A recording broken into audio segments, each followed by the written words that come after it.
Cuando Adolf Hitler fue nombrado canciller en enero de 1933, Alemania seguía condicionada por las imposiciones del Tratado de Versalles, que había limitado la capacidad militar del país después de la derrota de 1918.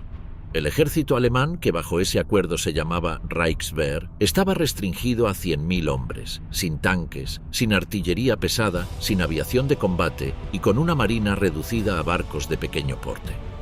La prohibición de un Estado Mayor formal obligaba a camuflar las estructuras de planificación militar bajo organismos con otros nombres, y la producción de armamento quedaba sometida a una estricta vigilancia internacional. Sin embargo, desde antes de que Hitler llegara al poder, existía en los mandos militares y en sectores nacionalistas un claro propósito de superar estas limitaciones y reconstruir el potencial bélico. Lo que cambió con la llegada del régimen nacionalsocialista fue la velocidad, la escala y la decisión política de transformar esas aspiraciones en hechos concretos. En los primeros meses de su gobierno, Hitler presentó su ascenso como el inicio de una nueva era para Alemania. La propaganda insistía en que el pueblo había recuperado un liderazgo fuerte y que el país debía liberarse de la humillación impuesta por los vencedores de la Gran Guerra. Aunque en apariencia Alemania seguía respetando los términos del Tratado de Versalles, en realidad comenzaron a tomarse medidas discretas para impulsar un rearme que se desarrollaba bajo coberturas administrativas y programas de trabajo público. En estos primeros pasos, el objetivo era evitar choques directos con las potencias occidentales mientras se preparaba el terreno para una expansión militar mayor. El rearme clandestino no era un fenómeno totalmente nuevo, pues desde la época de la República de Weimar se habían mantenido vínculos secretos con la Unión Soviética que permitían realizar pruebas de armamento en territorio ruso, lejos de la supervisión internacional. Sin embargo, bajo el gobierno de Hitler, estas prácticas se ampliaron y se integraron en un plan coherente que vinculaba la reconstrucción económica con la preparación bélica. La creación de empleo en fábricas de armamento y en obras públicas fue presentada como una política social, pero en la práctica significaba el desarrollo de una infraestructura industrial lista para sostener la producción militar. Un punto decisivo llegó en 1935, cuando Hitler anunció de manera abierta la introducción del servicio militar obligatorio, con lo que el Reichswehr se transformó en Wehrmacht. El ejército pasó a organizarse en divisiones de mayor tamaño y comenzó la formación de unidades blindadas y motorizadas. Ese mismo año se proclamó oficialmente la existencia de la Luftwaffe, que ya venía desarrollándose en secreto, y se invirtieron recursos masivos en la creación de una aviación militar moderna. La Kriegsmarine, aunque más limitada por razones presupuestarias y estratégicas, también inició un proceso de ampliación con nuevos submarinos y planes para una flota de superficie más fuerte. El Heer, como se denominaba al ejército de tierra, fue el primero en expandirse. De los 100.000 hombres permitidos por Versalles, se pasó a una fuerza que en pocos años alcanzó varios millones. Se organizaron divisiones de infantería, panzer y motorizadas, lo que dio al ejército una flexibilidad y una movilidad superiores a las de la guerra anterior. Las escuelas de oficiales se reactivaron y se desarrollaron doctrinas que buscaban evitar la guerra de posiciones que había caracterizado al conflicto de 1914 a 1918. En su lugar se promovía la idea de una guerra rápida, en la que los blindados y la aviación tendrían un papel central. La Luftwaffe, bajo la dirección de Hermann Göring, se convirtió en uno de los símbolos más visibles del nuevo poder militar alemán. Desde sus primeros años, se enfocó en la producción de cazas como el Messerschmitt Bf 109, bombarderos en picado como el Junkers Ju-87 Stuka y bombarderos medios como el Heinkel G-111. Estos modelos se diseñaron no solo para igualar la capacidad de otras potencias, sino para dar forma a un estilo de guerra en el que la aviación apoyaría directamente a las fuerzas terrestres, golpeando concentraciones enemigas y desorganizando sus defensas. La Luftwaffe no nació como un arma independiente de carácter estratégico, sino como parte integral de un plan de guerra relámpago. La Kriegsmarine, por su parte, enfrentaba limitaciones mayores. Alemania no podía competir en número de buques con la Royal Navy británica, por lo que se optó por un desarrollo centrado en submarinos U-Boat. En 1935 se firmó un acuerdo naval con Gran Bretaña que en teoría fijaba límites a la flota alemana, pero que en la práctica fue utilizado como justificación para ampliar la construcción naval. El plan más ambicioso, conocido como Plan Z, preveía la construcción de grandes acorazados y portaaviones, aunque al estallar la guerra solo una parte de ese programa había sido completado. Mientras tanto, los U-Boot ofrecían una herramienta de guerra asimétrica capaz de amenazar las rutas de suministro enemigas en caso de conflicto. El desarrollo de esta maquinaria militar estuvo acompañado por un marco doctrinal que buscaba evitar los errores de la guerra anterior.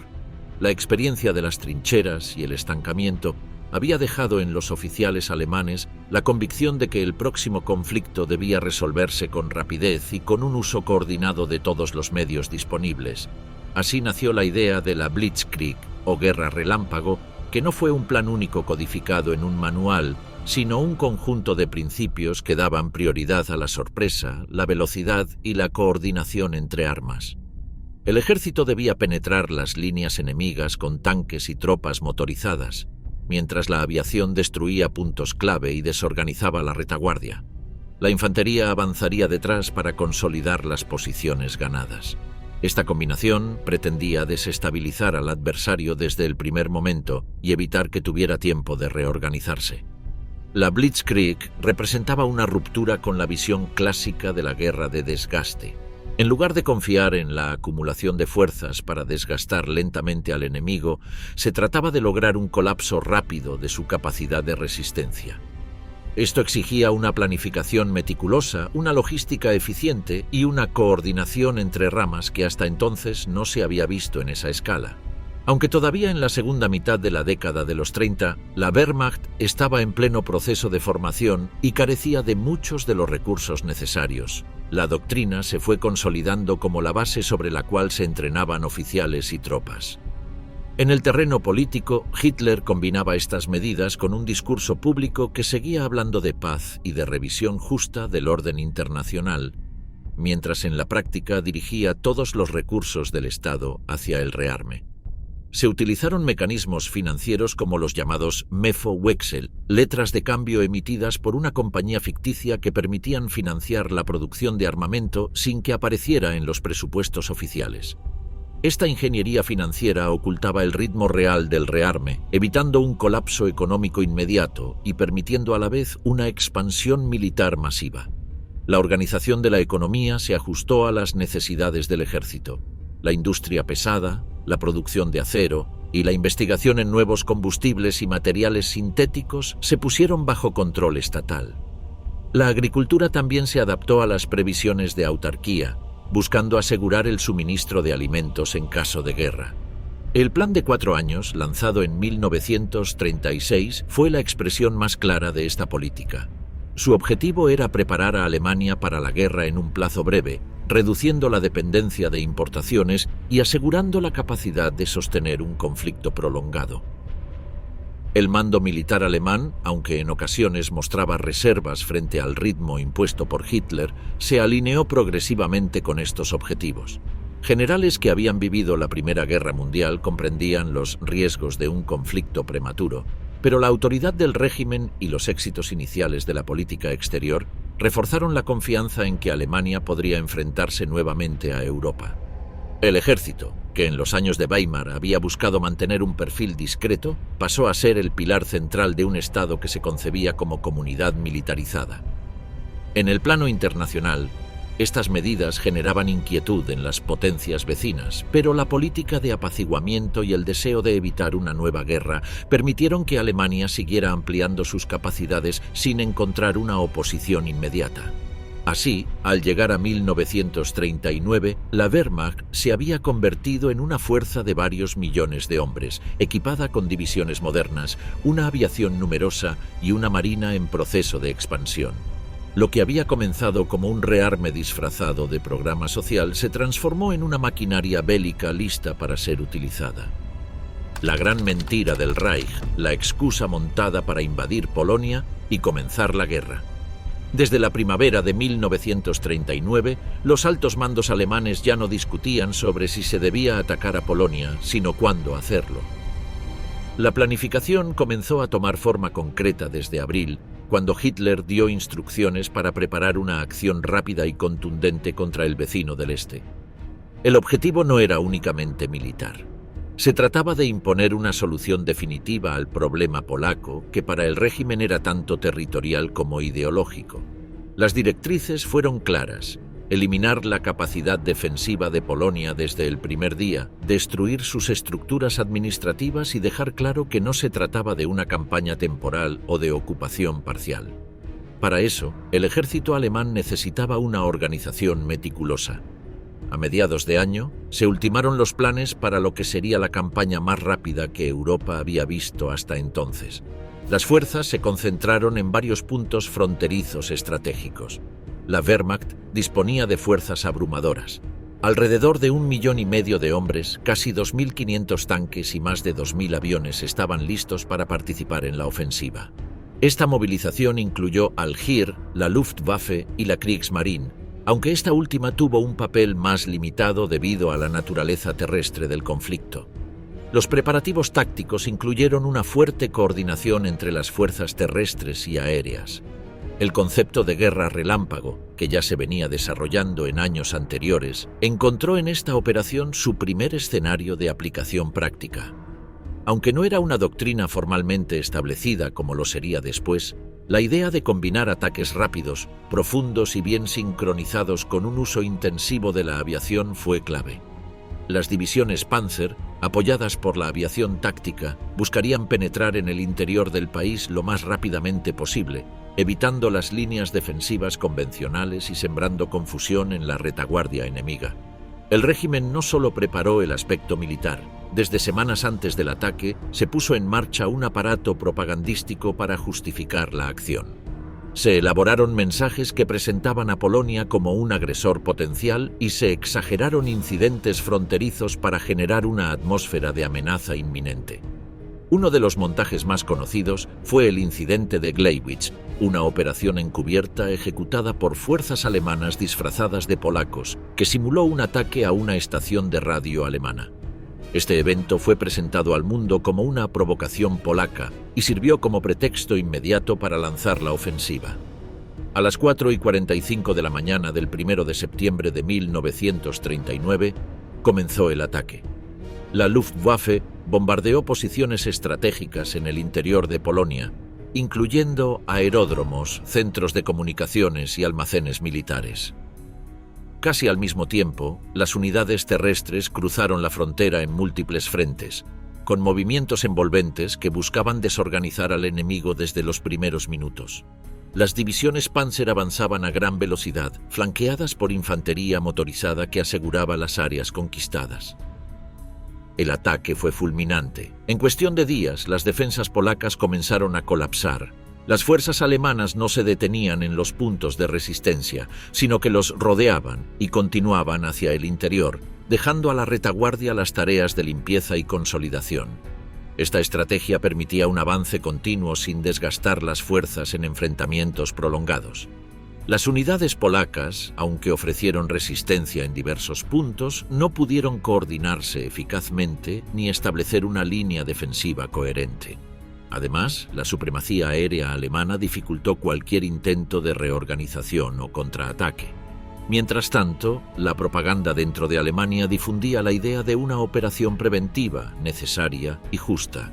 Se resaltaban los presuntos abusos cometidos por Polonia contra minorías alemanas en su territorio y se presentaba al Reich como una víctima obligada a defenderse.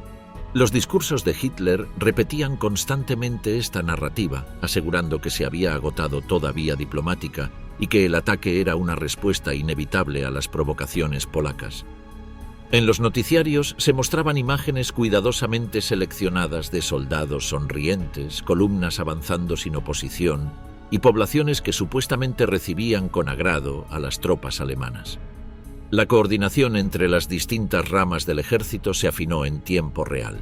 Las divisiones móviles iban comunicando su progreso y solicitaban apoyo aéreo cuando encontraban resistencia. La Luftwaffe respondía con rapidez, eliminando obstáculos y permitiendo que el avance no se detuviera. Este ritmo vertiginoso sorprendió no solo a los polacos, sino también a los observadores internacionales. En pocos días, las fuerzas alemanas estaban muy por dentro del territorio enemigo, rodeando Varsovia y otras ciudades clave. En el plano diplomático, Alemania aseguró previamente que la Unión Soviética no intervendría a favor de Polonia. Esto fue posible gracias al pacto firmado en agosto entre ambas potencias, conocido oficialmente como Pacto de No Agresión, pero que incluía cláusulas secretas sobre la partición del territorio polaco. Con este acuerdo, Hitler eliminaba el riesgo de una guerra en dos frentes y podía concentrarse exclusivamente en la campaña oriental. Además, confiaba en que Francia y Gran Bretaña no reaccionarían con firmeza, tal como había ocurrido en episodios anteriores. Sin embargo, el cálculo diplomático no fue del todo acertado. El 3 de septiembre, Francia y el Reino Unido declararon la guerra a Alemania en cumplimiento de sus compromisos con Polonia. A pesar de ello, no se produjo ninguna acción militar inmediata por parte de estas potencias. Durante semanas, la llamada Guerra de Broma se instaló en el oeste, con movimientos defensivos mínimos y sin combates significativos. Esto permitió que Alemania continuara su ofensiva sin preocuparse por un segundo frente. Dentro del territorio alemán, la noticia de la guerra fue recibida con una mezcla de entusiasmo y resignación. La propaganda había preparado el terreno, presentando el conflicto como una causa justa y necesaria. Muchos ciudadanos apoyaban la acción, convencidos de que era la única forma de resolver los problemas pendientes con Polonia. Al mismo tiempo, se activaron medidas de censura y control de la información para asegurar una narrativa única y evitar voces disidentes. Se promovieron valores como el sacrificio, la disciplina y el orgullo nacional, mientras se minimizaban las bajas y se ocultaban los aspectos más crudos del conflicto. La campaña fue breve pero intensa. El 17 de septiembre, la Unión Soviética invadió el este de Polonia, cumpliendo lo pactado con Alemania. Esto aceleró aún más la desintegración del ejército polaco, que ya estaba en retirada. Varsovia resistió hasta finales del mes, pero finalmente capituló tras un asedio acompañado de bombardeos constantes. La resistencia polaca fue valiente en muchos casos, pero completamente desbordada por la superioridad técnica y organizativa del enemigo. Al concluir septiembre, el mapa de Europa había cambiado. Polonia estaba dividida entre Alemania y la Unión Soviética, y el mundo había entrado formalmente en guerra. Para el régimen nazi, la campaña fue una demostración de eficacia militar, planificación estratégica y control político. Se confirmó que el modelo de guerra rápida funcionaba, y esto reforzó la confianza del alto mando en operaciones futuras. La Blitzkrieg no era aún una palabra familiar para el público, pero su esencia se había puesto en práctica con brutal eficiencia. La experiencia de Polonia se convirtió en un modelo a seguir. Los generales estudiaron cada detalle de la operación para afinar los mecanismos en futuras campañas. Las autoridades políticas destacaron los resultados como prueba de la superioridad del sistema alemán. Se organizaban desfiles, se difundían boletines de victoria y se glorificaba la figura del soldado alemán. El éxito inicial reforzó la idea de que el Reich tenía un destino expansionista inevitable y justificado, y que los obstáculos serían vencidos con la misma rapidez y determinación que en esta primera campaña. Así comenzaba, desde la perspectiva alemana, un conflicto que aún no mostraba su verdadero rostro, pero que ya revelaba la determinación de un régimen dispuesto a usar todos sus recursos para alcanzar sus fines. La invasión de Polonia no solo marcó el inicio de la Guerra Mundial, sino también el punto de partida de una forma de hacer la guerra donde la velocidad, la sorpresa y la propaganda eran tan importantes como las armas. Victorias fulminantes, la guerra relámpago y el apogeo de la Wehrmacht. La estrategia militar alemana en 1940 se centró en aprovechar la rapidez y coordinación como principales herramientas para vencer. Tras la campaña en Polonia, el ejército alemán dirigió su atención hacia el oeste, con el objetivo de conquistar a Francia y sus aliados a través de una ofensiva que rompiera con los métodos tradicionales de guerra de desgaste. El concepto de Blitzkrieg, que ya había mostrado su eficacia en territorio polaco, se aplicó ahora con una escala aún mayor y con una precisión que tomó por sorpresa a las potencias occidentales. La idea era simple pero devastadora: penetraciones rápidas, profundas y coordinadas por aire y tierra para desorganizar al enemigo antes de que pudiera reaccionar. En mayo de ese año, la Wehrmacht lanzó su ataque sobre los Países Bajos, Bélgica y Luxemburgo, naciones que se vieron envueltas en la maquinaria militar alemana como parte del plan para flanquear las defensas francesas. La línea Maginot, construida por Francia para resistir una invasión desde el este, quedó inútil cuando las fuerzas alemanas evitaron enfrentarla directamente y, en su lugar, atravesaron las Ardenas, una región boscosa considerada poco viable para movimientos masivos. Esta elección táctica fue clave. Las divisiones Panzer lograron abrir brechas rápidamente, empujando a las fuerzas aliadas hacia el norte y separándolas de su retaguardia. Los Países Bajos no pudieron resistir mucho tiempo. El avance alemán, acompañado por intensos bombardeos, provocó el colapso rápido del ejército neerlandés. Róterdam fue bombardeada como advertencia, y la amenaza de una destrucción total forzó la rendición. La velocidad de la ofensiva y la brutalidad del impacto paralizaron cualquier posibilidad de respuesta coordinada. Bélgica, que también había intentado mantenerse neutral, fue igualmente sobrepasada. Las fuerzas belgas, británicas y francesas intentaron formar una línea defensiva, pero las maniobras alemanas, bien calculadas y respaldadas por una movilidad sin precedentes, las envolvieron antes de que pudieran establecer un frente firme. La operación más decisiva fue el avance a través de Sedán. Allí, los alemanes lograron cruzar el río Mosa con rapidez, superando las defensas francesas. Una vez logrado ese cruce, las divisiones acorazadas se lanzaron hacia el oeste en dirección al Canal de la Mancha, cercando a las fuerzas aliadas en Bélgica y el norte de Francia. La rapidez del movimiento dejó a los mandos aliados sin tiempo para reagruparse, provocando un colapso en la moral y en la estructura de mando. Dunkerque se convirtió entonces en el único punto de escape. Mientras las fuerzas británicas y parte del ejército francés quedaban atrapadas contra la costa, se organizó una evacuación de emergencia. Aunque los alemanes pudieron haber cerrado el cerco, se detuvieron brevemente por decisión del alto mando, lo que permitió que cientos de miles de soldados aliados escaparan por mar. Esta pausa táctica aún genera debate, pero no cambió el rumbo general de la campaña. Francia quedó dividida y sus fuerzas fueron rebasadas. El gobierno se desmoronó ante la velocidad del avance alemán. París fue ocupada sin necesidad de combates prolongados y en junio el país solicitó el armisticio. La victoria fue total desde el punto de vista militar, con una rapidez que rompía por completo con los recuerdos de la Primera Guerra Mundial. El éxito de la Blitzkrieg no solo fue operacional, sino también propagandístico. En Alemania, el régimen aprovechó esta victoria para reforzar la imagen de invencibilidad del nuevo ejército alemán y la superioridad del sistema nacionalsocialista. Las imágenes del desfile en París y los reportes de los avances eran difundidos ampliamente en la radio y en los noticiarios. Hitler apareció como un líder genial que había superado a las viejas potencias, mientras que los generales eran presentados como héroes nacionales. Esta narrativa fortaleció la cohesión interna del país. La población, aún con recuerdos frescos de la derrota en la Gran Guerra y las humillaciones del Tratado de Versalles, vivió este momento como una revancha histórica. La moral se elevó a niveles sin precedentes y la confianza en el liderazgo político y militar se consolidó. Se instaló la idea de que el Reich podía imponerse en Europa con una mezcla de fuerza, rapidez y determinación. En el plano militar, la campaña sirvió como una validación completa del modelo alemán.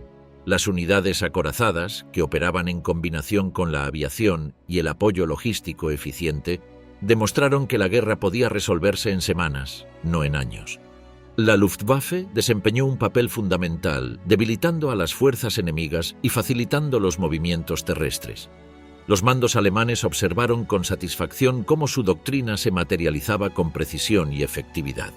El mando unificado, la sorpresa táctica y la movilidad fueron factores decisivos.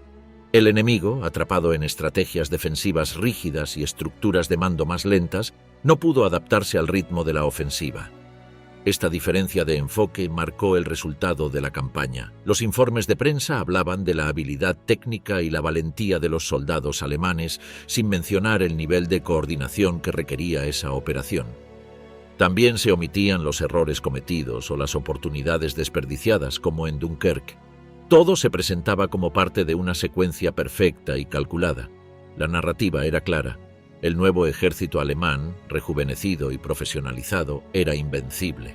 Las ciudades alemanas celebraban la victoria con desfiles, discursos y una exaltación nacional que dejaba atrás los años de crisis. Se consolidó una sensación de poder renovado, de que la historia se estaba reescribiendo con éxito y que la nueva Alemania había superado por completo su pasado reciente. Los altos mandos alemanes, por su parte, sacaron conclusiones muy concretas. El éxito de la Blitzkrieg fue interpretado como una fórmula repetible, no como una excepción favorable. Este optimismo influyó directamente en la planificación de operaciones posteriores. Se asumió que, aplicando la misma lógica, cualquier frente podía colapsar con la presión adecuada. Esta confianza en la superioridad táctica sería un factor determinante en decisiones futuras, tanto en el este como en otros escenarios.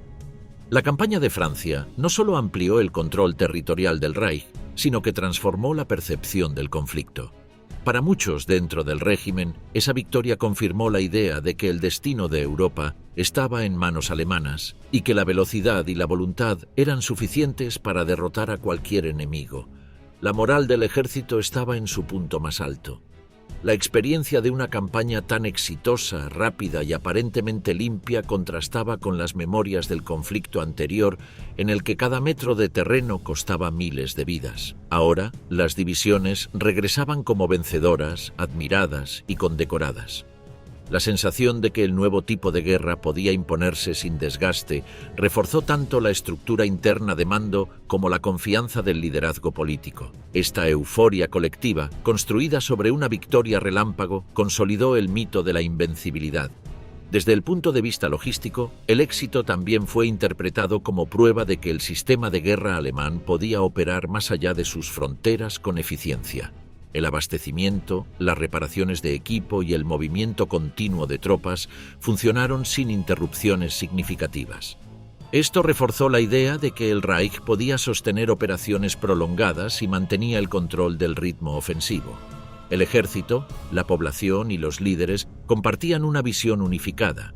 El modelo funcionaba, la estrategia era efectiva y la guerra podía ser ganada. Este consenso interno fue alimentado por la propaganda, que no dejaba espacio a la duda. Todo apuntaba hacia una expansión continua. Cada paso dado en 1940 parecía confirmar que la combinación entre decisión política, capacidad técnica y doctrina ofensiva era suficiente para conquistar Europa. La realidad de una victoria tan rápida, obtenida con tan poca resistencia aparente, envalentonó tanto al mando como al pueblo. Así, al cierre de ese año, Alemania se encontraba en la cima de su confianza. El mito de la Blitzkrieg, ahora alimentado por los hechos, definía el rumbo del conflicto y marcaba el tono de lo que vendría después. El cielo se cierra, el intento fallido de doblegar a Inglaterra desde el aire. Después de las rápidas victorias alemanas en Europa occidental, Hitler ordenó al ejército preparar un plan para invadir el Reino Unido. Esta operación recibió el nombre de León Marino. Se esperaba que fuera una continuación natural del éxito obtenido en Francia. Sin embargo, esta vez el escenario era distinto. No se trataba de una ofensiva terrestre inmediata, sino de una invasión que requería dominar primero el espacio aéreo y marítimo. El mando alemán sabía que no podría desembarcar tropas en suelo británico sin antes neutralizar a la Royal Air Force. Por eso, el alto mando ordenó a la Luftwaffe que eliminara completamente la capacidad defensiva aérea del Reino Unido antes de fijar una fecha definitiva para el desembarco. La Luftwaffe contaba con una amplia experiencia tras sus campañas anteriores y tenía la convicción de que lograría sus objetivos sin mayores dificultades. Al inicio de la ofensiva aérea se enfocaron en bombardear objetivos militares como aeródromos, estaciones de radar y líneas de comunicación. El propósito era debilitar las defensas británicas de manera sistemática. Los ataques comenzaron en julio de 1940 y se intensificaron en agosto. Cada día se lanzaban cientos de vuelos que cruzaban el canal para atacar las islas. Sin embargo, los británicos habían preparado una red de defensa más sólida de lo que esperaban los alemanes. Además de contar con un sistema de alerta temprana por radar, los pilotos británicos operaban cerca de sus bases, mientras que los alemanes debían volar largas distancias, lo que limitaba su tiempo de combate. La superioridad táctica alemana que había funcionado en campañas terrestres no se tradujo fácilmente al combate aéreo. Aunque la Luftwaffe tenía una gran cantidad de aviones, sus bombarderos eran lentos y vulnerables. Los cazas encargados de escoltarlos tenían un alcance limitado, por lo que muchas veces no podían acompañarlos hasta el final del trayecto. Esto dejaba a los bombarderos expuestos a los ataques de los cazas británicos, que aprovechaban esa debilidad para derribar una gran cantidad de aeronaves enemigas. A pesar de las pérdidas, los alemanes continuaron con su ofensiva, cambiando de objetivos y adaptando su estrategia. Durante algunas semanas atacaron con fuerza las instalaciones de radar, esperando cegar a la defensa británica. Luego se enfocaron en destruir los campos de aviación, intentando dejar sin capacidad de respuesta a la RAF. Al ver que la Royal Air Force resistía más de lo esperado, la Luftwaffe adoptó un nuevo enfoque. A comienzos de septiembre, los bombardeos se dirigieron hacia las principales ciudades, especialmente Londres. Esta decisión no respondía solo a una necesidad militar. También se buscaba provocar miedo, romper la moral de la población y forzar una rendición. Pero esta nueva táctica no cumplió sus objetivos. Aunque causaron destrucción y víctimas civiles, la resistencia británica no se debilitó. Por el contrario, la población se adaptó a los ataques y la propaganda británica fortaleció el espíritu colectivo. Las autoridades distribuyeron máscaras de gas, organizaron refugios y establecieron sistemas de evacuación para los niños. Mientras tanto, los pilotos británicos continuaban enfrentándose a los alemanes, muchas veces con superioridad numérica, pero con un conocimiento más cercano del terreno y una red de apoyo inmediata. El alto mando alemán, al no ver resultados claros, empezó a cuestionar la eficacia de sus acciones. Aunque al principio se habían mostrado seguros de una rápida victoria aérea, con el paso de las semanas la confianza comenzó a disminuir. Las cifras de pérdidas de aviones eran cada vez más altas y la producción no podía compensar el desgaste. Además, los pilotos experimentados comenzaban a escasear. En cambio, la RAF lograba reponer sus aviones más rápidamente gracias a su sistema industrial adaptado a la guerra y a la ayuda externa. Los cazas británicos, como el Spitfire y el Hurricane, demostraron ser eficaces y los escuadrones eran rotados para evitar agotamiento. La situación se volvió aún más tensa cuando los informes de inteligencia comenzaron a mostrar que la ofensiva aérea no estaba cumpliendo con los objetivos planteados. Las instalaciones clave de la defensa británica seguían operativas, los campos de aviación eran reparados rápidamente y la producción de aviones no se había detenido. En vez de debilitar a la RAF, la campaña parecía fortalecer su determinación. Esto obligó a las autoridades alemanas a reconsiderar la viabilidad de la invasión terrestre. Aunque León Marino no se canceló oficialmente, se pospuso indefinidamente y las unidades asignadas comenzaron a ser reubicadas para otras tareas. Hitler, que hasta ese momento había confiado en un desenlace favorable, aceptó que el Reino Unido no caería mediante una ofensiva aérea rápida. El fracaso tuvo un fuerte impacto en la percepción interna del conflicto. En Alemania, la propaganda se había encargado de mostrar los avances militares como inevitables. Cada victoria era anunciada como una prueba de la superioridad nacional. La ofensiva contra el Reino Unido fue presentada como un paso más hacia la consolidación del nuevo orden europeo. Sin embargo, cuando se hizo evidente que no se alcanzaría el objetivo, el tono comenzó a cambiar. Los comunicados oficiales redujeron la atención sobre la campaña en Inglaterra y comenzaron a destacar otros temas. Los medios dejaron de hablar del inminente colapso británico y comenzaron a presentar a los bombardeos como una medida de castigo o como parte de un bloqueo prolongado. Este cambio no pasó desapercibido para la población, que había sido acostumbrada a una narrativa de avances constantes. Internamente, el mando alemán buscó razones para explicar el fracaso. Algunos culparon al mal tiempo, otros a la falta de coordinación entre las ramas de las Fuerzas Armadas. También hubo críticas a la estrategia adoptada por Göring, quien había prometido que la Luftwaffe lograría el control total del aire sin necesidad de apoyo naval. Su confianza en la capacidad de sus pilotos y aviones no se vio reflejada en los resultados. Las divisiones dentro del liderazgo militar comenzaron a hacerse más visibles. A pesar de la experiencia acumulada en campañas anteriores, esta fue la primera vez que el ejército alemán no conseguía sus objetivos de forma inmediata. El conflicto aéreo con el Reino Unido marcó un punto de inflexión. Aunque no detuvo la maquinaria bélica alemana, sí mostró que había límites para su avance. El fracaso en el cielo británico también tuvo consecuencias técnicas. Los mandos comenzaron a replantear el diseño de los bombarderos, buscando modelos con mayor alcance y capacidad defensiva. Se evaluaron los sistemas de escolta, la coordinación entre los escuadrones y la logística de abastecimiento. En paralelo, se empezaron a desarrollar planes alternativos para futuras campañas. Las autoridades comprendieron que no podían depender exclusivamente de una táctica o de un tipo de arma. Si bien la Blitzkrieg había sido efectiva en tierra, en el aire requería adaptaciones que no se habían previsto. La experiencia británica demostró que un enemigo con buena preparación técnica y voluntad de resistencia podía alterar el curso de la guerra. Otro aspecto importante fue la respuesta de la población alemana. Aunque no había información completa sobre los resultados, se percibía que algo había cambiado. La suspensión indefinida de la invasión terrestre y el silencio creciente en los medios generaron incertidumbre. La propaganda intentó mantener la moral hablando de una victoria futura o de una solución diplomática. Pero por primera vez desde el inicio del conflicto, aparecieron dudas sobre la infalibilidad del liderazgo. Algunas voces comenzaron a preguntarse si el Reino Unido sería un obstáculo más complejo de lo previsto. Estas inquietudes no se manifestaban de forma abierta, pero eran señales de que el entusiasmo inicial empezaba a moderarse. Con el tiempo, el conflicto con el Reino Unido quedó en segundo plano.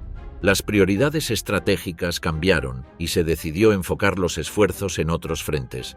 Aún así, la batalla aérea dejó una marca permanente en la conducción militar. Fue una lección sobre los límites de la aviación, sobre la importancia de la logística y sobre la capacidad del enemigo para adaptarse. Aunque el mando alemán intentó presentar la campaña como un éxito parcial, en la práctica fue un revés.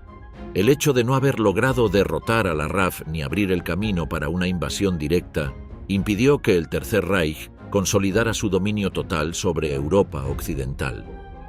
La batalla de Inglaterra fue un episodio en el que la estrategia aérea mostró sus debilidades. A diferencia de las ofensivas terrestres, donde el terreno conquistado ofrecía resultados visibles, en el aire todo dependía de la coordinación, del tiempo y de la capacidad de respuesta del enemigo. La Luftwaffe descubrió que no bastaba con tener más aviones o experiencia previa. La combinación de factores técnicos, tácticos y humanos determinó el desenlace. Los británicos lograron mantener su espacio aéreo, resistir la presión y preservar su capacidad operativa. Y eso significó que el plan más ambicioso de Hitler hasta ese momento, conquistar el Reino Unido, no se realizaría. La ofensiva aérea sobre Inglaterra no solo fue un revés estratégico, también fue el primer momento en que la maquinaria militar alemana encontró un obstáculo que no pudo superar en el tiempo previsto. Las consecuencias fueron evidentes en el rediseño de planes, en la reorientación de recursos y en la percepción interna del conflicto. La guerra no sería tan rápida ni tan unilateral como se había imaginado. Este episodio demostró que la resistencia organizada, combinada con una tecnología adecuada y una moral firme, podía frenar incluso a un enemigo que hasta entonces parecía invencible. La experiencia de ese verano cambió el ritmo del conflicto. Y aunque el Reich siguió avanzando en otros frentes, ya no lo haría con la misma certeza de victoria inmediata. Barbarroja, la invasión que prometía terminarlo todo. Después del rápido y aplastante triunfo en Europa occidental, el siguiente objetivo estratégico del mando alemán ya estaba claramente delineado. Desde hacía meses, incluso antes de la caída de Francia, Hitler había expresado en círculos cerrados su decisión de iniciar una nueva campaña hacia el este. En sus cálculos, el enfrentamiento con la Unión Soviética no era una posibilidad remota ni una respuesta a provocaciones ajenas. Era un paso necesario para asegurar el espacio vital que Alemania, según la visión del régimen, debía conquistar y dominar. Esta idea, que venía de lejos, se encontraba estrechamente ligada a los conceptos de Lebensraum y anticomunismo. El este, poblado por eslavos considerados racialmente inferiores, debía ser sometido, sus recursos apropiados y sus tierras colonizadas. El comunismo soviético, por su parte, representaba no solo una ideología rival, sino también un enemigo existencial que debía ser destruido de raíz. La planificación de esta operación se inició de forma sistemática tras el verano de 1940. A pesar de que en ese momento Gran Bretaña aún no había sido derrotada y seguía siendo un problema militar sin resolver, el alto mando comenzó a preparar los planes de invasión de la URSS. En diciembre de ese año, Hitler firmó la Directiva número 21, conocida como Operación Barbarroja. En ella se establecía de forma explícita que la Wehrmacht debía estar preparada para iniciar una ofensiva en el este antes del 15 de mayo de 1941. La instrucción era clara. Debía tratarse de una campaña rápida que desmantelara al Ejército Rojo antes de que pudiera replegarse o movilizar sus reservas. Se planteaba como una guerra corta, decisiva y fulminante, similar a las campañas previas en el oeste, pero a una escala mucho mayor. El despliegue logístico fue inmenso. 3 grandes grupos de ejércitos serían los responsables de avanzar sobre un frente de casi 3.000 kilómetros. El grupo de ejércitos norte debía dirigirse hacia Leningrado, el grupo de ejércitos centro hacia Moscú y el grupo de ejércitos sur hacia Ucrania. A estos se sumaban fuerzas auxiliares de aliados como Rumanía, Finlandia y Hungría. El conjunto formaba la mayor operación militar jamás organizada hasta ese momento. Más de 3 millones de soldados alemanes fueron movilizados, acompañados por cientos de miles de caballos, miles de tanques, cañones y vehículos de todo tipo. Los preparativos se realizaron bajo un manto de secretismo parcial. Aunque el volumen de tropas no pasó desapercibido, el gobierno soviético no reaccionó de forma inmediata, quizás confiando en el pacto de no agresión firmado en 1939. El 22 de junio de 1941, a primera hora de la mañana, se lanzó oficialmente la invasión. Las tropas cruzaron la frontera oriental sin previa declaración de guerra.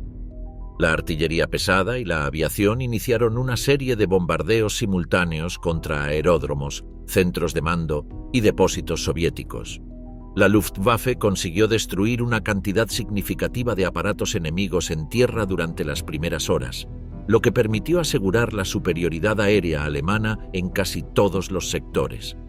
A medida que los tanques y unidades motorizadas avanzaban, las divisiones de infantería seguían detrás asegurando los territorios ocupados. La sorpresa fue total. El Ejército Rojo, mal preparado y desorganizado, no ofreció una resistencia efectiva en los primeros días. Muchas unidades soviéticas fueron rodeadas y destruidas antes de poder reaccionar. Las líneas de comunicación colapsaron y el caos se extendió en los mandos intermedios. En pocas semanas, los alemanes habían penetrado cientos de kilómetros en territorio soviético, capturando decenas de miles de prisioneros.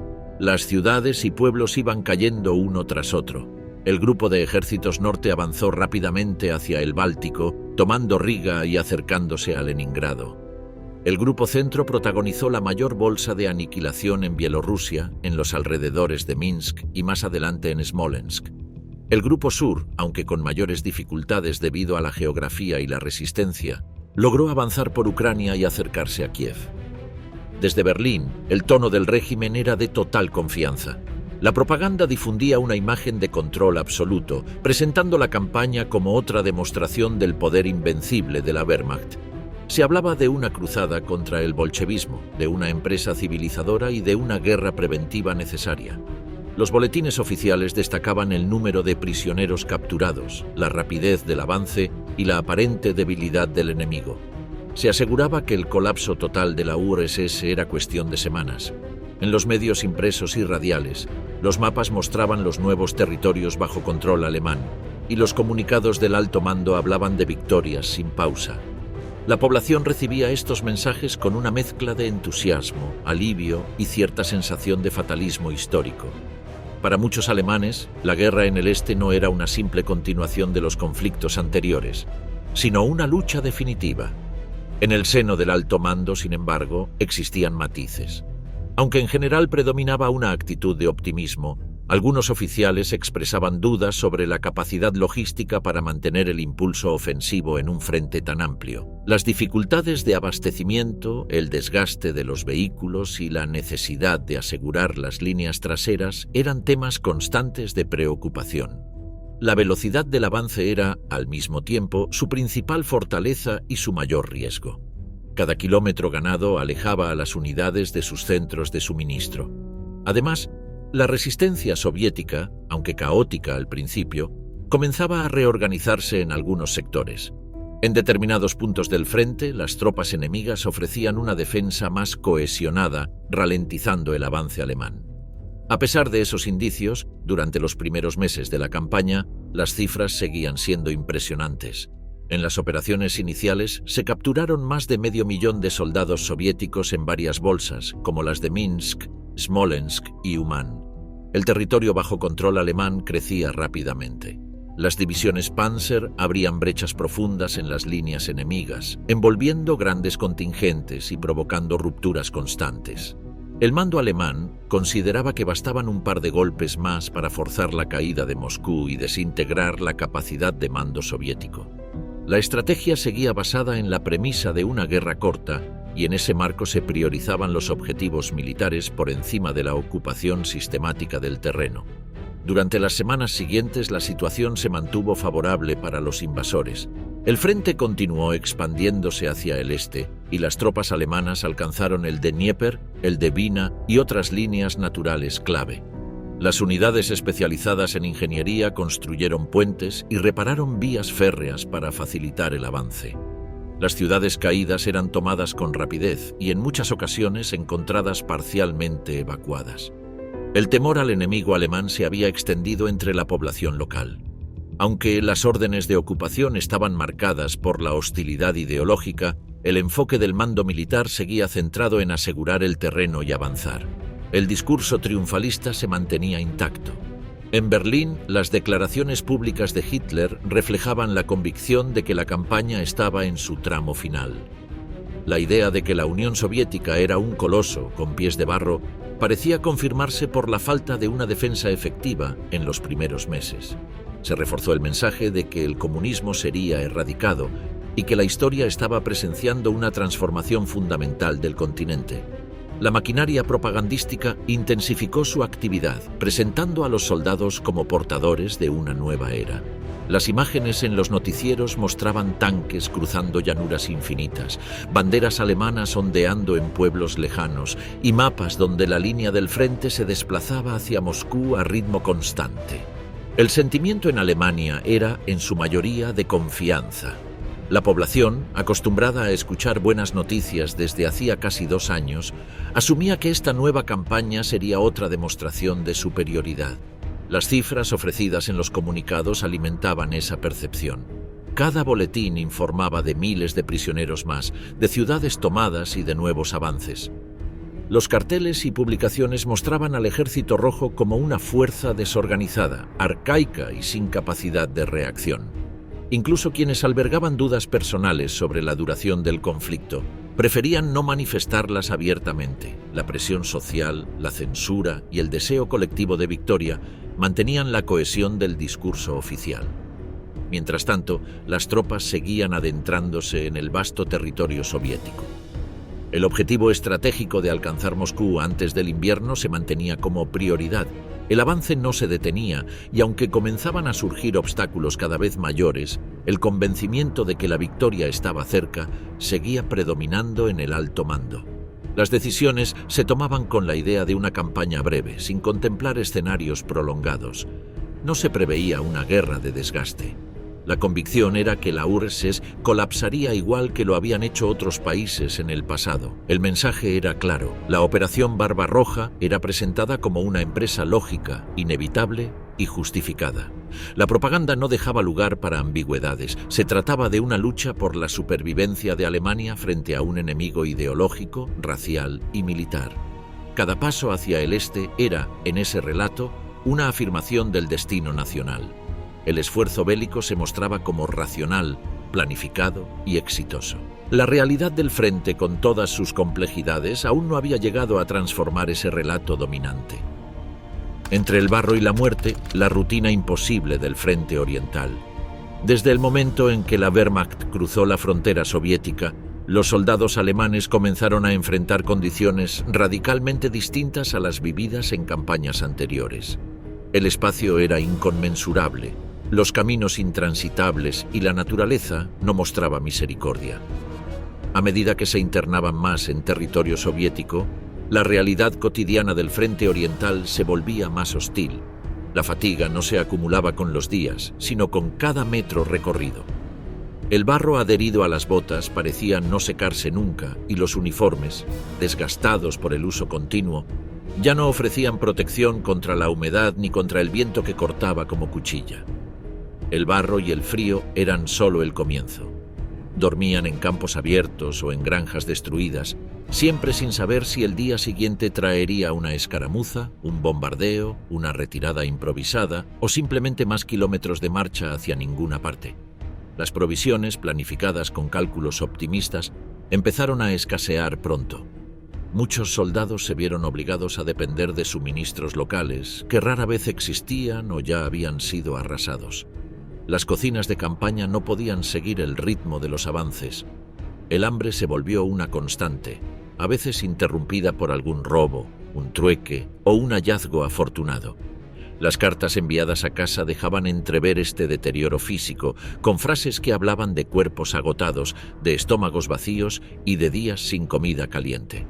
En paralelo, el frío penetraba todo. Las mantas no bastaban y los dedos se congelaban al contacto con el acero del arma. En invierno, respirar se volvía doloroso y los cascos helados quemaban el cuero cabelludo. En esas circunstancias extremas, el cansancio ya no era solo físico, se convertía en una niebla mental que entorpecía decisiones, que volvía lento cada gesto. Dormir se transformaba en un lujo raro, interrumpido por disparos lejanos, alarmas o simplemente por la ansiedad que mantenía el cuerpo alerta. La rutina estaba atravesada por el miedo, que nunca desaparecía del todo. Aun cuando el frente parecía calmo, el temor a una emboscada, a una mina, a un francotirador o a una ofensiva repentina rondaba cada paso.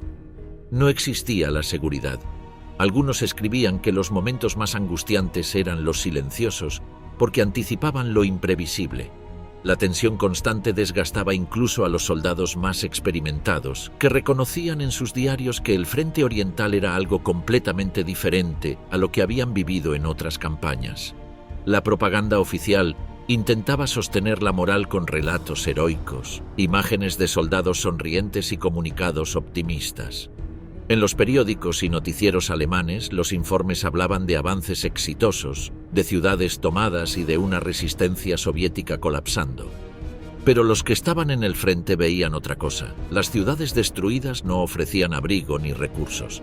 Las poblaciones evacuadas o aniquiladas dejaban paisajes desolados. Las bajas aumentaban y el terreno, lejos de ofrecer control, era un campo en permanente tensión. Algunos soldados guardaban panfletos con frases motivadoras que ya no les decían nada. La distancia entre el relato oficial y la experiencia real se hacía evidente cada día. Aún así, muchos no se permitían dudar abiertamente, se aferraban a lo que conocían, repetían frases de sus oficiales, creían en la victoria final como un refugio psicológico más que como una certeza estratégica. Las cartas familiares cumplían un papel crucial, ya que recibir noticias del hogar era uno de los pocos consuelos disponibles. Esos mensajes, aunque breves, lograban suspender la sensación de abandono, pero incluso en ellos los soldados comenzaban a filtrar su desencanto mediante frases veladas que evitaban la censura, aunque transmitían con claridad la carga emocional del frente. Algunos hablaban de la vida difícil aquí, de noches interminables o de una tierra sin fin, mientras que otros, más explícitos, confesaban su temor, la frustración por las condiciones o la incomprensión ante la lentitud del avance.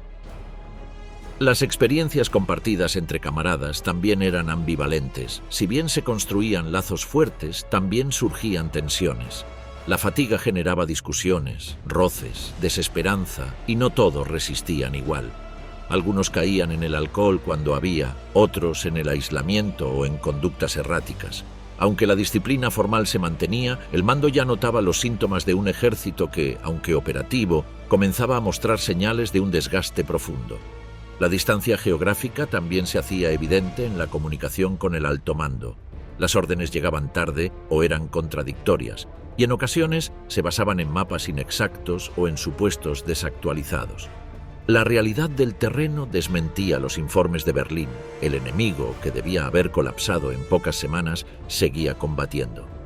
Las unidades soviéticas se reorganizaban, contraatacaban y obligaban a retroceder posiciones, y cada nuevo intento de avanzar exigía más recursos, más energía y más vidas. El entusiasmo inicial que había acompañado el inicio de la operación se había desvanecido por completo.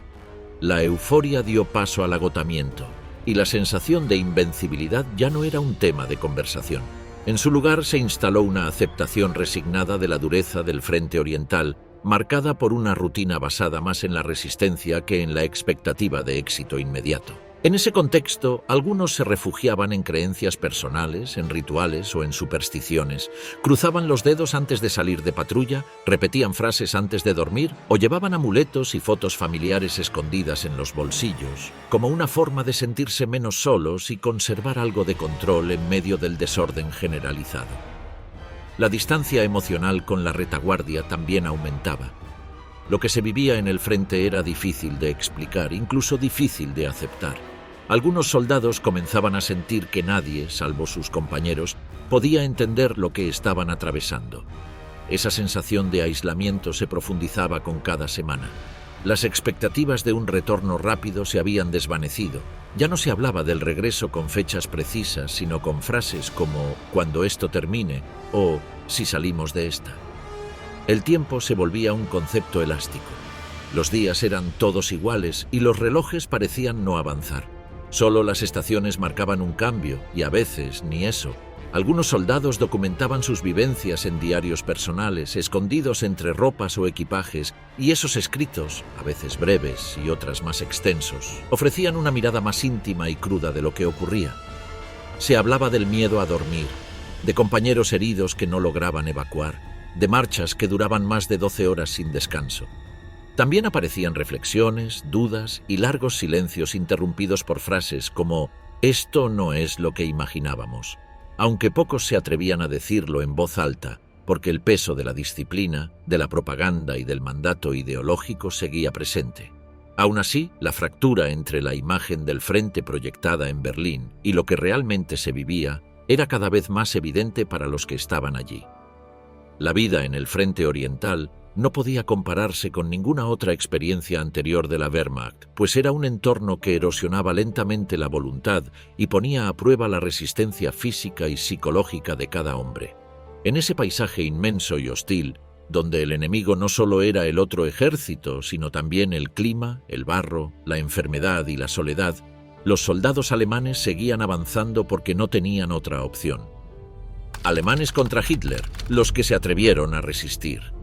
Desde los primeros años del régimen nazi, hubo individuos y grupos que, aunque aislados, comenzaron a manifestar sus dudas o rechazo hacia las políticas impuestas. Algunos lo hicieron de forma silenciosa, evitando mostrar lealtad en público. Otros se atrevieron a expresar opiniones contrarias en círculos privados. A medida que avanzaba la guerra, esos gestos dispersos tomaron nuevas formas y, aunque minoritarios, dieron origen a focos de oposición que no podían ser ignorados por las autoridades. Entre los sectores más activos se encontraban jóvenes estudiantes, intelectuales y miembros de la Iglesia. En las universidades surgieron pequeños núcleos que analizaban la situación del país con espíritu crítico. Uno de los más conocidos fue el Grupo de la Rosa Blanca, conformado principalmente por alumnos de Múnich como Hans y Sophie Scholl. Esos jóvenes redactaban y distribuían panfletos en los que cuestionaban las atrocidades cometidas, especialmente en el frente oriental, y apelaban a la conciencia moral de los ciudadanos para resistir el régimen. No proponían una revolución armada, sino una toma de conciencia ética. La reacción del Estado fue inmediata y brutal. Fueron arrestados, interrogados y condenados a muerte en juicios sumarios. En paralelo, otros jóvenes sin afiliación universitaria expresaron su descontento desde la calle. Los llamados piratas de Edelweiss, agrupaciones juveniles que rechazaban la disciplina del partido y el adoctrinamiento obligatorio, comenzaron a organizar reuniones clandestinas, difundir canciones prohibidas y sabotear actividades de las juventudes hitlerianas. No estaban articulados en una estructura formal ni pretendían derrocar al régimen, pero su mera existencia representaba un desafío a la uniformidad impuesta. Algunos de sus miembros fueron arrestados, otros ejecutados sin proceso. La Iglesia también ofreció espacios de disidencia, aunque limitados. Tanto sectores católicos como protestantes intentaron mantener cierta independencia doctrinal. En algunos casos, figuras religiosas se pronunciaron contra la eutanasia forzada o las persecuciones raciales. El obispo católico Clemens von Galen, por ejemplo, pronunció sermones en los que criticaba abiertamente los asesinatos de discapacitados.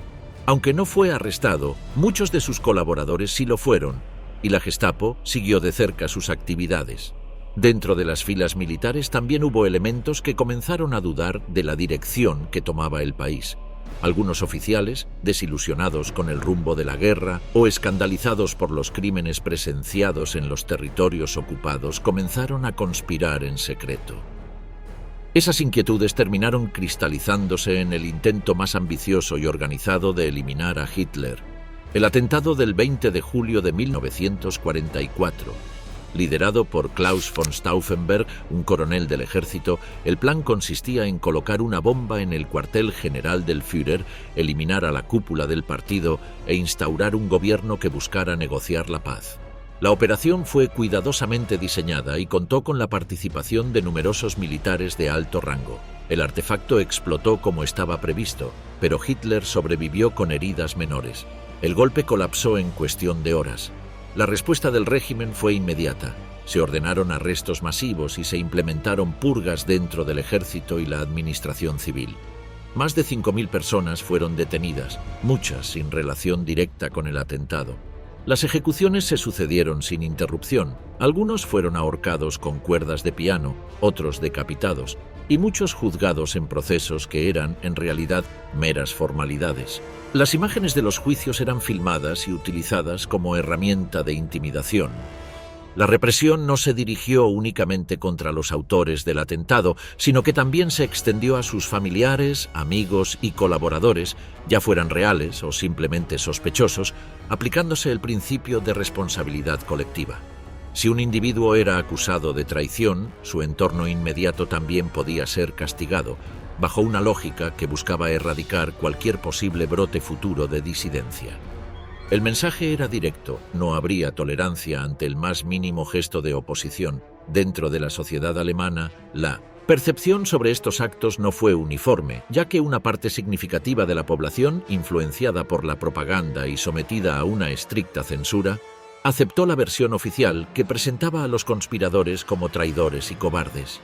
Se pronunciaron discursos públicos en los que se exaltaba la fidelidad absoluta al Führer y se exigía un castigo ejemplar.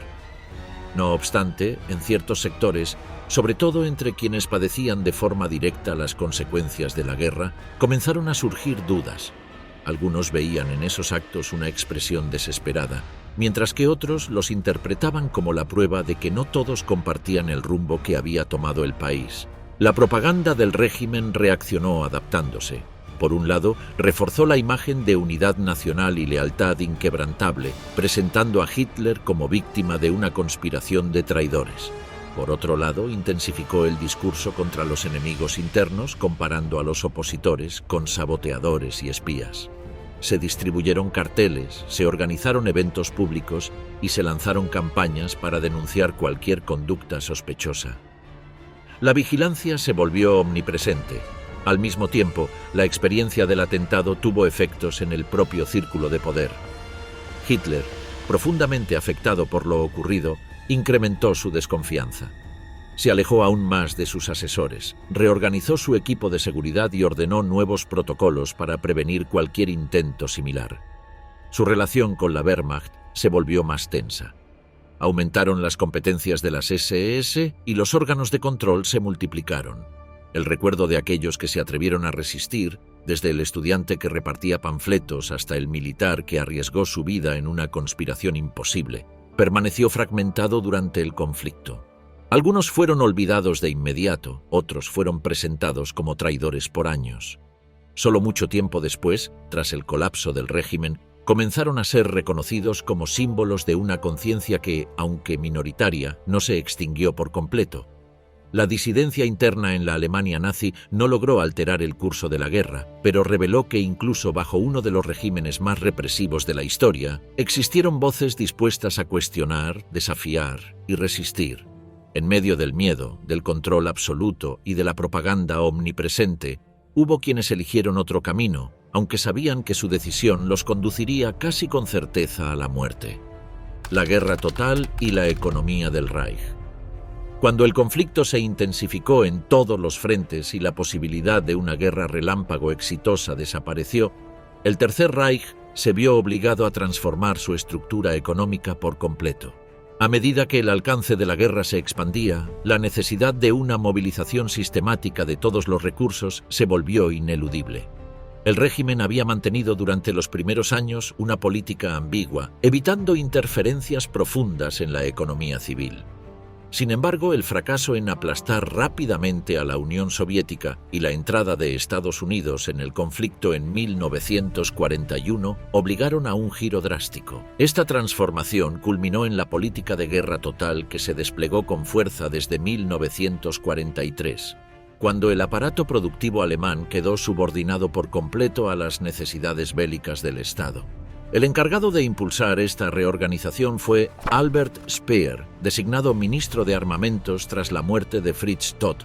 Aunque no era ingeniero de formación tradicional, su cercanía con Hitler, su capacidad administrativa y su disposición para centralizar decisiones lo convirtieron en el rostro de la eficiencia técnica del régimen. Bajo su dirección se implementaron reformas profundas. Las industrias pasaron a trabajar en estrecha coordinación con el aparato estatal. Las jerarquías empresariales se adaptaron a la lógica de producción militar.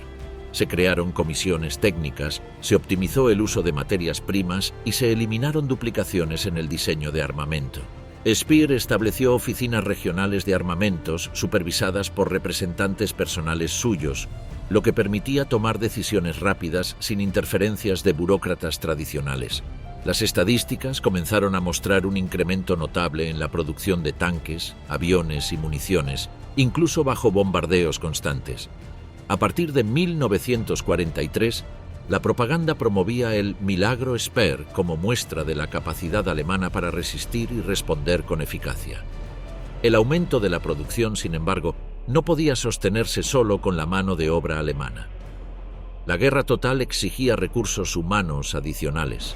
El sistema recurrió cada vez más al uso masivo de trabajadores forzados, en su mayoría provenientes de los territorios ocupados. Estos prisioneros, civiles o deportados, eran traídos por millones para desempeñar tareas en fábricas, minas y obras de infraestructura. Algunos eran prisioneros de guerra capturados en campañas anteriores, otros eran civiles seleccionados en redadas en Polonia, Ucrania, Francia y otros países. Eran trasladados en condiciones precarias, alojados en barracones cercanos a los complejos industriales, vigilados por personal armado y sometidos a jornadas extenuantes. La diferencia de trato con los obreros alemanes era absoluta. Los castigos eran frecuentes y el control se ejercía sin contemplaciones. La supervivencia de estos trabajadores dependía no solo de su rendimiento, sino también de la arbitrariedad de los supervisores.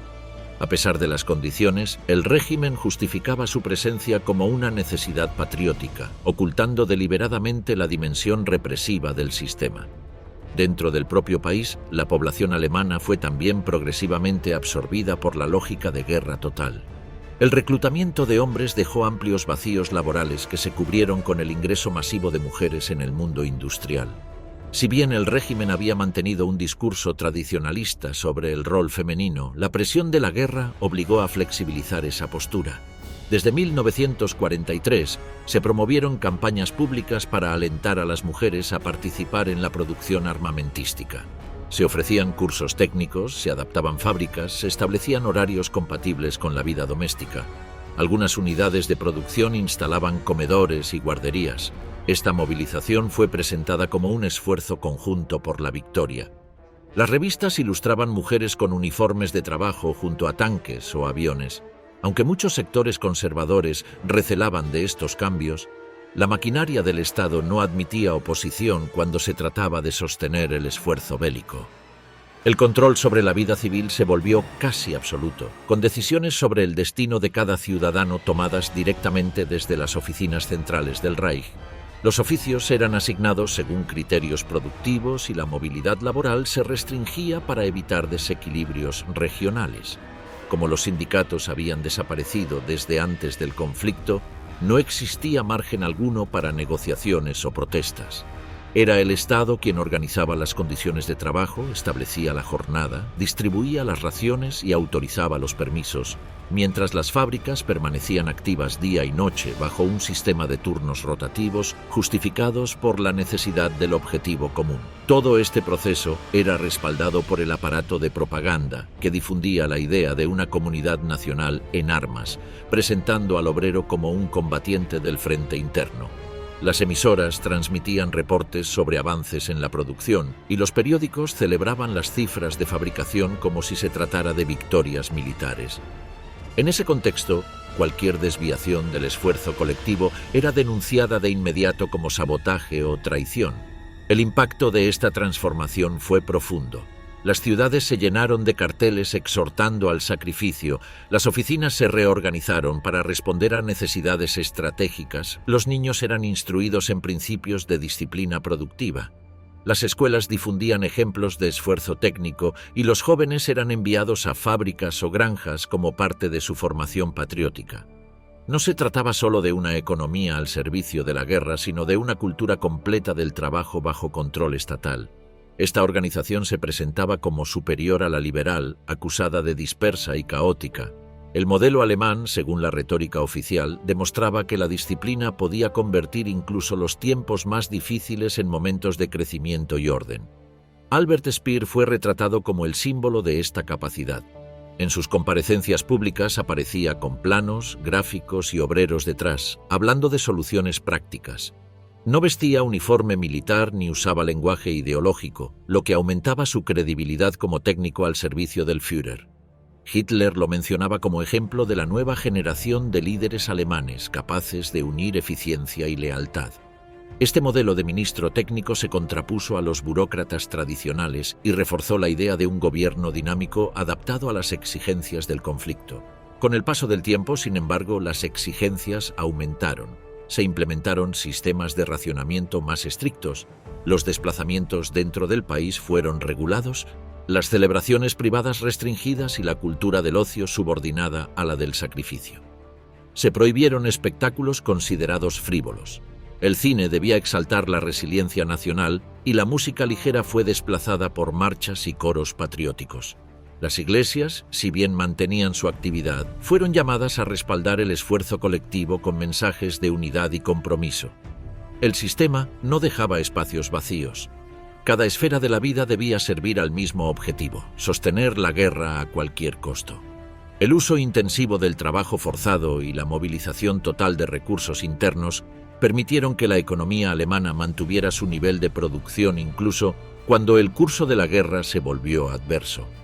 Esta paradoja era utilizada por la propaganda como prueba de que la nación seguía fuerte. El sufrimiento se representaba como inevitable pero heroico. La idea de resistencia reemplazó a la de victoria rápida. Las cifras técnicas eran más importantes que las conquistas territoriales y el Reich se mostraba como una gran maquinaria cohesionada. La producción de armamento alcanzaba récords y eso bastaba para afirmar que la causa seguía viva. El discurso cambiaba, pero el control se intensificaba. Cada alemán, dentro o fuera de una fábrica, debía asumir su rol sin dudar. Así, la guerra total transformó al Reich no solo en su economía, sino en su tejido social completo. Stalingrado, la pérdida del Sexto Ejército y el derrumbe de la moral alemana. La derrota en Stalingrado, confirmada en enero de 1943, marcó una línea que dividió el antes y el después de la guerra para Alemania.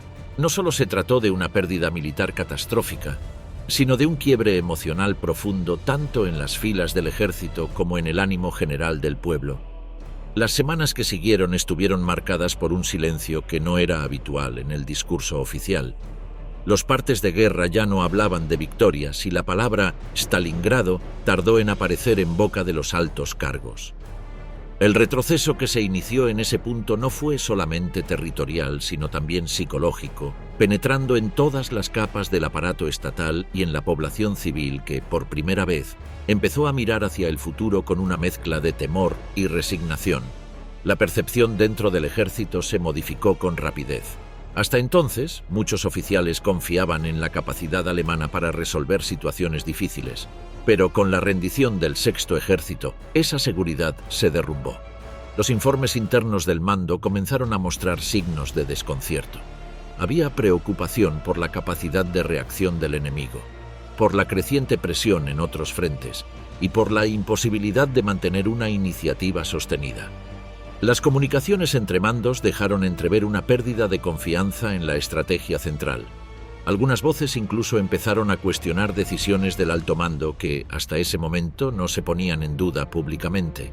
Lo que antes se percibía como una campaña complicada pero manejable, se transformó en una cadena de movimientos defensivos con escaso margen de control. En la retaguardia, los indicios de retroceso se volvieron gradualmente más visibles. Las órdenes de evacuación de territorios ocupados, la reestructuración de unidades golpeadas y la falta de refuerzos suficientes comenzaron a generar un cambio en la narrativa. Las imágenes de columnas alemanas, replegándose por caminos fangosos, a menudo sin protección aérea, se convirtieron en escenas habituales. Los soldados ya no eran vistos como conquistadores, sino como sobrevivientes que hacían lo posible por mantenerse en pie. Las bajas aumentaban y con ellas también lo hacía la presión en los mandos intermedios, que debían responder ante situaciones para las que no estaban preparados. La iniciativa alemana se había evaporado y el adversario dictaba ahora el ritmo de los acontecimientos.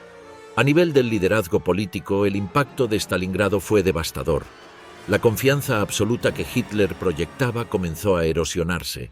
Si bien en público mantenía su discurso inquebrantable, en privado se volvía más irritable, más desconfiado y menos receptivo a opiniones externas. La estructura de mando se volvió todavía más rígida. Se rechazaban las sugerencias, se minimizaban las pérdidas y se exageraban las capacidades propias. Algunos generales notaron que el centro de decisiones ya no respondía a evaluaciones realistas, sino a una visión distorsionada de la situación. Las reuniones se tornaron tensas y se evitaba mencionar aspectos críticos por miedo a ser desautorizado. Mientras tanto, el aparato propagandístico seguía intentando dar una apariencia de firmeza, pero las fisuras eran ya demasiado evidentes incluso dentro de los círculos más leales. La propaganda oficial intentó inicialmente encubrir el desastre. Se hablaba de sacrificios heroicos, de defensa hasta el último hombre, de fidelidad inquebrantable al Führer. Pero con el paso de los días, los relatos de los prisioneros y las noticias extranjeras que llegaban por medios no controlados hicieron imposible mantener el velo. Las emisoras de onda corta extranjeras ganaron oyentes. Las familias que no recibían noticias de sus hijos desaparecidos en el frente empezaron a temer lo peor. Los rumores sobre lo ocurrido en Stalingrado crecieron sin control y muchos ya no confiaban en las cifras oficiales. En las fábricas y en los barrios, el nombre de la ciudad rusa se convirtió en sinónimo de catástrofe. Era la primera vez que la palabra derrota empezaba a tomar forma real en la mente del pueblo alemán. La sociedad civil experimentó un giro en su percepción del conflicto. Años antes, los discursos de victoria eran seguidos con entusiasmo. Ahora se recibían con escepticismo. Las colas en las tiendas se alargaban, el correo llegaba con retraso y la ansiedad se hacía cada vez más palpable. Las conversaciones cambiaron de tono. Algunos todavía repetían frases oficiales, pero muchos empezaron a hablar en voz baja sobre un posible desenlace desfavorable. La censura seguía operando, pero en los espacios privados ya se hablaba de que la guerra podía perderse. Algunos seguían confiando en que habría un giro repentino. Otros, más realistas, comenzaban a prepararse mentalmente para lo que parecía inevitable. En ese contexto surgieron expresiones de resistencia pasiva. No eran gestos organizados, ni se trataba de movimientos políticos articulados. Más bien eran reacciones individuales, falta de entusiasmo en el trabajo, desinterés por las campañas oficiales, evasión de discursos públicos. La presión del entorno seguía presente, pero cada vez eran más los que buscaban una manera de expresar su disconformidad sin exponerse a represalias directas. El retroceso militar se combinó con una pérdida creciente de confianza en el liderazgo. Se percibía que las decisiones ya no respondían a criterios racionales, sino a la obstinación de una cúpula desconectada de la realidad. Los intentos de reforzar la moral a través de discursos, premios y desfiles resultaban cada vez menos eficaces. Incluso algunos funcionarios del partido reconocían en privado que el espíritu inicial se había apagado. Las promesas de victoria rápida ya no convencían y la pregunta que comenzaba a flotar en el aire era cómo resistir, no cómo vencer. Los oficiales en el frente, al igual que los trabajadores en la retaguardia, notaban el desgaste. La energía que había caracterizado los primeros años se transformó en una mezcla de agotamiento, resignación y miedo. En ese escenario, la sociedad alemana atravesó una transformación silenciosa. No se produjo una ruptura abierta ni un estallido masivo, pero sí un cambio profundo en la forma en que se vivía el día a día. La obediencia se volvió más mecánica, las expresiones de entusiasmo más forzadas y el seguimiento de órdenes más automático. La gente seguía cumpliendo con sus deberes, pero sin la convicción de antes.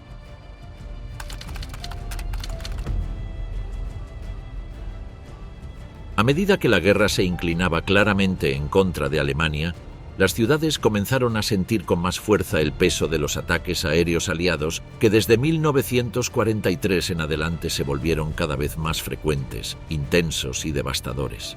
Las noches dejaron de ser espacios de descanso para convertirse en momentos de angustia constante, con sirenas que sonaban sin cesar, refugios llenos de familias enteras y explosiones que hacían temblar todo a su paso. Al amanecer, las calles resultaban irreconocibles. Donde había edificios, solo quedaban ruinas humeantes. Los negocios eran reducidos a escombros y los hogares se convertían en cráteres. Las pérdidas humanas se contaban por miles, los servicios colapsaban, desaparecían el suministro de agua y electricidad, la comida escaseaba y el miedo se instalaba como una presencia permanente.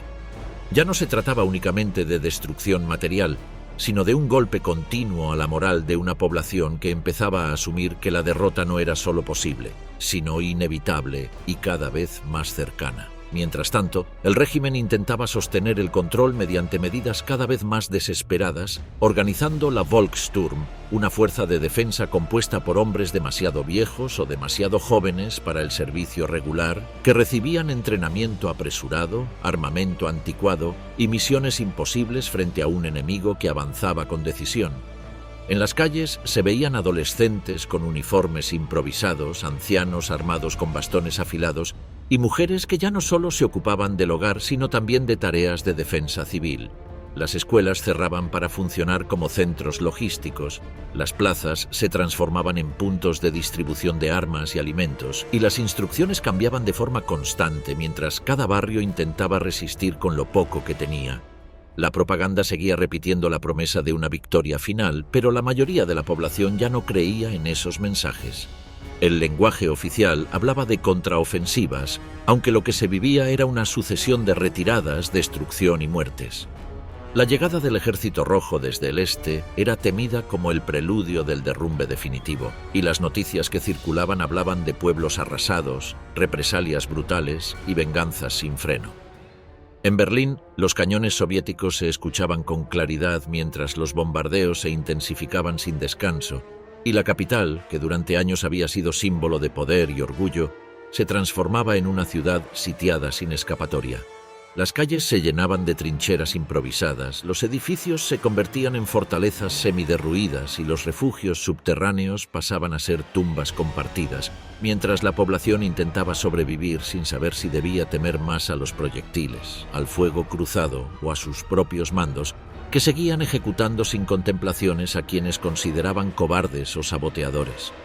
El desenlace del régimen llegó sin discursos ni ceremonias, apenas como una decisión final tomada en un búnker subterráneo mientras todo se desmoronaba en la superficie. La noticia se difundió en medio del caos, sin detalles ni confirmaciones oficiales, y no provocó sorpresa ni conmoción, sino un silencio absoluto que para muchos fue simplemente la constatación de que todo había terminado. Ya no quedaban estructuras coherentes de mando, ni plan, ni dirección posible, y lo único que persistía era una sensación de vacío ante lo inevitable. La capitulación fue firmada pocos días después, mientras los últimos focos de resistencia caían y los soldados aún activos depusieron las armas. Así concluyó la guerra para Alemania. Lo que quedó fue un país reducido a ruinas. Las ciudades eran montones de escombros, las comunicaciones estaban interrumpidas, las fábricas destruidas y las familias dispersas.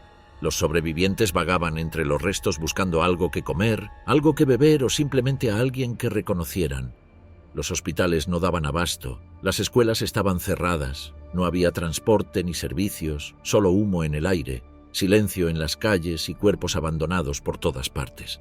El Estado había dejado de existir, la autoridad ya no operaba y cada persona intentaba conservar lo poco que le quedaba sin tiempo para reflexionar, apenas con el impulso de seguir viva un día más.